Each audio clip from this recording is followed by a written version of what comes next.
কি ভাবছো তো কি করে আলমারির মতন হাইট হয়ে গেলাম?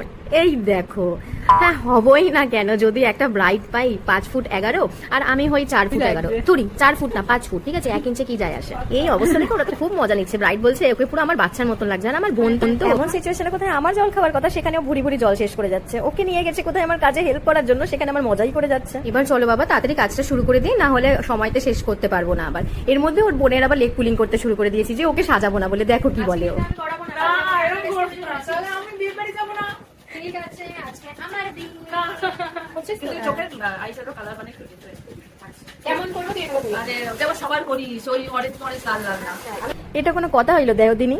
আমি নাকি সব ব্রাইডাল লাল নীল করে দিই। যার যেমন পছন্দ সেই অনুযায়ী সবসময় কাজ করার চেষ্টা করি, কিন্তু বেশিরভাগ আমি নিজেই সাজেস্ট করি বিয়ের দিনকার বেশি ওরকম কালারফুল আই না করতে। কালারফুল দেখতেও ভালো লাগে না, এটা আমার পার্সোনাল মতামত, আমি কারোর ব্যক্তিগত পছন্দে যাচ্ছি না, বাট আমি নিজে তাদেরকে সাজেস্ট করি। তো আমার ব্রাইডও চেয়েছিল যে নর্মাল একদম আই মেকআপ থাকবে, কোনো রকম বেশি কালার অ্যাড হবে না, ওই লাল নীল এই ব্যাপারটাও থাকবে না, তাই ওর মধ্যে আমি নিউড করার চেষ্টা করি। হ্যাঁ আনপ্রফেশনাল, এটা দেখাস না।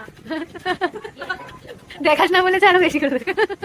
দেখেছো তো তাড়াহুড়োয় মিক্সিং প্যালেট নিতেই আমি ভুলে গেছি, আর সেখানে ও আমার এইভাবে ইনসাল্ট করে গেল।